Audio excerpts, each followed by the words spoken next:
చెప్పా. డాడీ నాకు రోజు కొట్టిన దినం లేదు. ఎవరు ఈడు కొట్టిండా? నేను ఇలా బుక్ అయిపోతాను కల్లో కూడా ఆడుకోలేదు. అంతేగా నవ్వుకోండి. నేను ఏడిస్తే మీకు నవ్వు వస్తుంది అనుకుంటే రోజు మీ ఇంటికి వచ్చి గంట ఏడుస్తాను. నవ్వుకోండి బాగా. నేను ఈడ పడుకుని నెత్తంతా దెబ్బలు చేయి చూడు ఎట్లుంది. ఈ ఫ్యూచర్ నాకు అర్థమైపోతుంది.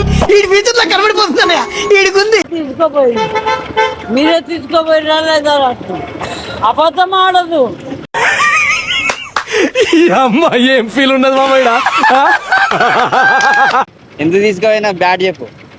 ఆ బ్యాట్ ఇస్తే నా కొడుకు జర్రు ఉంటే చచ్చిపోతుంటరా. పిక్చర్ మీద కొడుతుంటున్నాం, కాలు మీద కొడుతున్నాం.